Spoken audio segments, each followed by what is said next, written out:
घटना चक्र हिंदी में आप सभी को स्वागत करती हूँ। तो फ्रेंड्स, आज का टॉपिक है अलंकार। अलंकार का फर्स्ट क्वेश्चन है, अलंकारों की महत्ता के संबंध में इनमें से कौन सा कथन सही नहीं है? तो अलंकार काव्य सौंदर्य उत्पन्न करते हैं। अलंकार काव्य सौंदर्य उत्पन्न नहीं करते हैं, बल्कि काव्य सौंदर्य में वृद्धि करते हैं। निम्नलिखित में से कौन सा अलंकार भेद नहीं है? तो छंद अलंकार भेद नहीं है। अलंकार के 3 भेद माने जाते हैं, शब्द अलंकार, अर्था अलंकार और उभय अलंकार। छंद अलंकार अलंकार का भेद नहीं है। अनुप्रास अलंकार का फर्स्ट क्वेश्चन है फ्रेंड्स, इनमें से जो अनुप्रास अलंकार का लक्षण न हो उसे छांटिए। तो पंक्ति की संपूर्णतया आवर्ती। पंक्ति की संपूर्णतया आवर्ती अनुप्रास अलंकार का लक्षण नहीं है।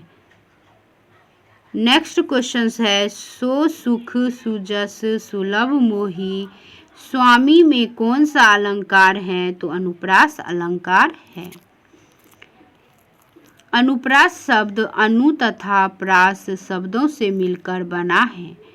अनु शब्द का अर्थ है बार बार तथा प्रास का अर्थ है वर्ण। जहाँ स्वर की समानता के बिना भी वर्णों की बार बार आवर्ती होती है, वहाँ अनुप्रास अलंकार होता है। प्रस्तुत पंक्ति में स तथा म वर्ण की बार बार आवर्ती हो रही है, अतः यहाँ अनुप्रास अलंकार है। अनुप्रास के 5 भेद होते हैं, छेका अनुप्रास, वर्त्या अनुप्रास, लाटा अनुप्रास और श्रुत्या अनुप्रास और अंत्या अनुप्रास। इनमें 3 महत्वपूर्ण हैं, छेका अनुप्रास, वत्य अनुप्रास और लाटा अनुप्रास। जहाँ कोई वर्ण केवल 2 बार आए वहाँ छेका अनुप्रास होता है। जहाँ किसी वर्ण की आवर्ती वर्तियों के अनुसार हो वहाँ वर्त्या अनुप्रास होता है। वर्त्यां 3 प्रकार की होती हैं, कोमला, परुषा और उपनागरिका। जिस रचना में य, र, ल, व, श आदि कोमल अक्षरों की प्रधानता हो वहाँ कोमला। जहाँ ओज की व्यंजना करने वाले कठोर शब्द आए, जैसे ट वर्ग के वर्ग अथवा द्वितीय वर्ण, वहाँ परुषा वृत्ति होती है। उपनागरिका वृत्ति में सानुनासिक वर्ण आते हैं। लाटा अनुप्रास में ऐसे शब्द या वाक्य दोबारा आते हैं जिनका सामान्य अर्थ तो एक ही होता है, किंतु अन्वय करने से पूरी उक्ति का अर्थ बदल जाता है। जहाँ वर्णों की आवर्ती बार बार होती है उसमें कौन सा अलंकार होता है? तो अनुप्रास अलंकार होता है। पराधीन जो जन नहीं स्वर्ग नरकता हेतु, पराधीन जो जन नहीं स्वर्ग नरकता हेतु उपयुक्त पंक्तियों में अलंकार है, तो अनुप्रास अलंकार है। नेक्स्ट क्वेश्चन है, प्रस्तुत पंक्ति में वाक्य दोबारा आ रहा है जिसका सामान्य अर्थ तो एक ही है, किंतु अन्वय करने से पूरी उक्ति का अर्थ बदल जा रहा है। प्रस्तुत पंक्ति के पूर्वार्ध का अर्थ है कि जो मनुष्य पराधीन है उसके लिए स्वर्ग नरक है, और उत्तरार्ध का अर्थ है कि जो मनुष्य पराधीन नहीं उसके लिए नरक भी स्वर्ग है। यह लाटा अनुप्रास अलंकार के अंतर्गत आता है। राम हृदय जाके नहीं विपत्ति सुमंगलता ही, राम हृदय जाके नहीं विपत्ति सुमंगलता ही, इसमें कौन सा अनुप्रास है? तो लाटा अनुप्रास है। प्रस्तुत पंक्ति के पूर्वार्ध का अर्थ है कि जिनके हृदय में राम नहीं है उन्हें विपत्ति आती हैं, और उत्तरार्ध का अर्थ है कि जिनके हृदय में राम है उन्हें किसी प्रकार की विपत्ति नहीं आती है। अतः यह लाटा अनुप्रास अलंकार है। नेक्स्ट क्वेश्चन है, जननी तू जननी भई विधि सन कछु न बसाए में कौन सा अलंकार है? तो लाटा अनुप्रास है। जब एक शब्द या वाक्य खंड की आवृत्ति उसी अर्थ में हो पर तात्पर्य या अन्वय में भेद हो तो वहाँ लाटा अनुप्रास अलंकार होता है। प्रस्तुत पंक्ति लाटा अनुप्रास का उदाहरण है। तरनी तनुजा तट तमाल तरुवर बहु छाय झुके कूल सो जल पर सनहित मनहु सुहाय। उपयुक्त पंक्तियों में अलंकार है तो वात्या अनुप्रास। जहाँ एक अथवा एक से अधिक वर्ण समूह की एक से अधिक बार आवर्ती हो वहाँ वात्या अनुप्रास होता है। प्रस्तुत पंक्तियों में कई बार त की आवर्ती हुई है तो वात्या अनुप्रास कहलाता है। जहाँ एक व्यंजन की आवर्ती एक या अनेक बार हो वहाँ होता है वात्या अनुप्रास। नेक्स्ट क्वेश्चन है फ्रेंड्स, यमक अलंकार। यमक अलंकार के बारे में क्वेश्चंस देखेंगे। सुर सुर तुलसी शशि उडगन केशव दास अब के कवि खगोत सम जहता करत प्रकाश। इन पंक्तियों में किस अलंकार का प्रयोग हुआ है? तो यमक अलंकार का प्रयोग हुआ है। यहाँ एक सुर का तात्पर्य सूरदास से और दूसरे सुर का तात्पर्य सूर्य से है। अतः प्रस्तुत पंक्तियों में यमक अलंकार है। सुर सुर तुलसी शशि उडगन केशव दास अब के कवि खगोत सम जहतः करत प्रकाश। अर्थात सुर जो है सूर्य है, तुलसी चंद्रमा है और केशव जो है नक्षत्र है और आधुनिक कवि जुगनुओं के समान जहाँ तहाँ प्रकाश फैलाता है।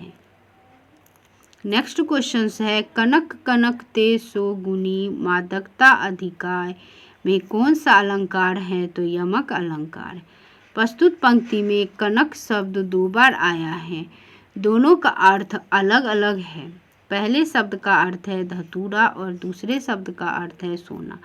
जहाँ कोई शब्द एक से अधिक बार आए अर्थात उसकी आवर्ती हो और प्रत्येक स्थान पर भिन्न भिन्न अर्थ दे वहाँ यमक अलंकार होता है। नेक्स्ट क्वेश्चन है, कनक कनक ते सो गुनी मादकता अधिकाय में कौन सा अलंकार है? तो यमक अलंकार है। नेक्स्ट क्वेश्चन है, जहाँ शब्दों और शब्दांशों और वाक्यांशों की आवर्ती हो किंतु उनके अर्थ भिन्न हो वहाँ निम्न अलंकार होता है। तो यमक अलंकार। तरनी के ही संग तरल तरंग में तरनी डूबी थी हमारी ताल में इसमें प्रयुक्त अलंकार यमक अलंकार है। पद्यांश में तरनी का प्रयोग दो बार हुआ है। वहाँ दोनों का अर्थ अलग अलग है। इसमें पहले तरनी का अर्थ सूर्य है जबकि दूसरे तरनी का अर्थ नाव है। अतः यहाँ पर यमक अलंकार है। नेक्स्ट क्वेश्चन है, खग कुल कुल कुल सा बोल रहा रेखांकित शब्दों का अलंकार है तो यमक अलंकार है। प्रस्तुत पद्यांश में प्रथम कुल का शब्द का अर्थ समूह है और द्वितीय और तृतीय कुल कुल शब्द पक्षियों के कुल कुल कलरव के सूचक हैं। कुल शब्द के भिन्न अर्थों में प्रयुक्त होने के कारण यहाँ यमक अलंकार है। नेक्स्ट क्वेश्चन है, तो परवारो उर्वशी सुन राधिके सुजान तू मोहन की उर्वशी के हवे उर्वशी सुजान। उपयुक्त दोहे में कौन सा अलंकार है? तो यमक अलंकार है। प्रस्तुत दोहे में पहले उर्वशी का अर्थ अप्सरा नाम की एक उर्वशी दूसरे उर्वशी का अर्थ हृदय में बसी तथा तीसरे उर्वशी का अर्थ एक आभूषण के लिए प्रयुक्त हुआ है, अतः यहाँ यमक अलंकार है। श्लेष अलंकार के बारे में अब हम क्वेश्चंस देखेंगे फ्रेंड। चिर जीवो जोरी जुड़े क्यों न सहने गंभीर, को घटी ये वृष अनुजा वे हल धर के वीर, में कौन सा अलंकार है? तो श्लेष अलंकार है। श्लिष्ट पदों से अनेक अर्थों के कथन को श्लेष कहते हैं। इनमें दो बातें आवश्यक हैं, एक शब्द के एक से अधिक अर्थ हो और एक से अधिक अर्थ प्रकरण में अपेक्षित हो। श्लेष का अर्थ होता है चिपका हुआ। श्लिष्ट शब्द में एक से अधिक अर्थ चिपके रहते हैं। प्रस्तुत पंक्तियों में श्लेष अलंकार है। यहाँ वर्षव अनुजा और हलधर श्लिष्ट शब्द हैं, जिनसे बिना आवर्ती के ही भिन्न भिन्न अर्थ निकलते हैं। वर्षव अनुजा से वर्षव अनु की बेटी राधा और वर्षव की बहन गाय का तथा हलधर के वीर से बलदेव कृष्ण के भाई और सांड से बैल के भाई का अर्थ निकलता है। जिस काव्य पंक्ति में प्रयुक्त किसी एक ही शब्द के एक से अधिक अर्थ हो उस पंक्ति में अलंकार होता है तो श्लेष अलंकार होता है।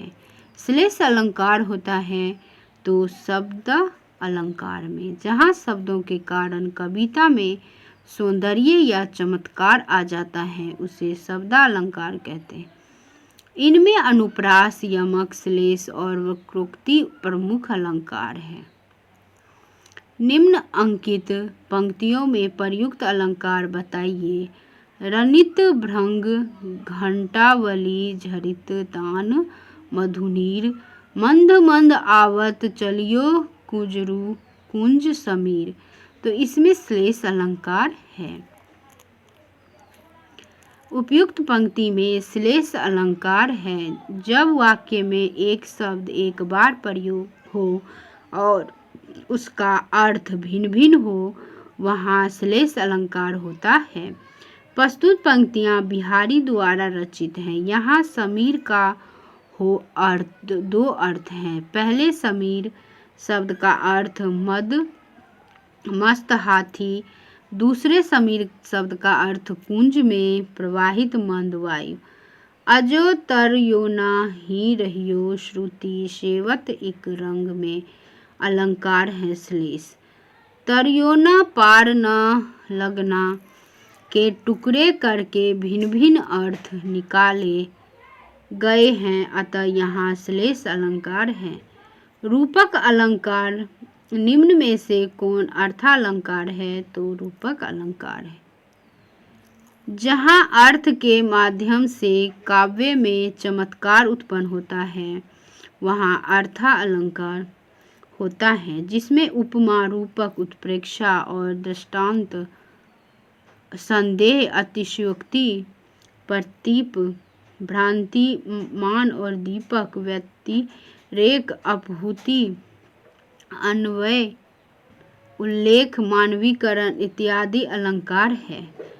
नेक्स्ट क्वेश्चन है उदित उदयगिरि मंच पर रघुबर बाल पतंग, विकसे संत सरोज सब हर्षे लोचन भृंग।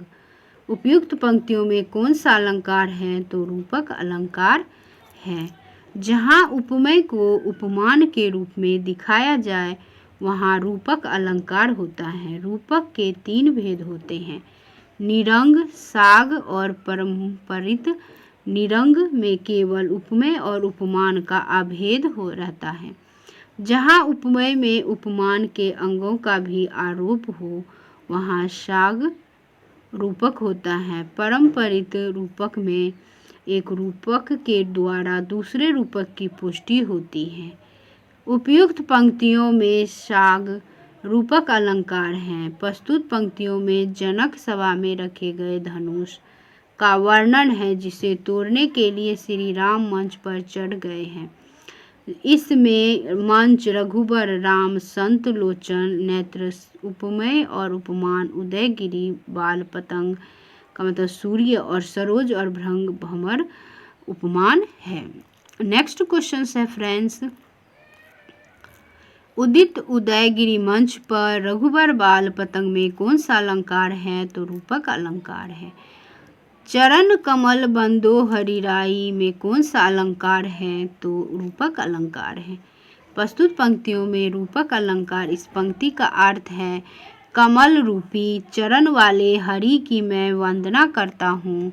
जहाँ रूपी शब्द का प्रयोग हो वहाँ रूपक अलंकार होता है और उपमेय और उपमान में कोई भेद नहीं होता, दोनों की स्थिति समान होती है। इन पंक्तियों में भी रूपक अलंकार है।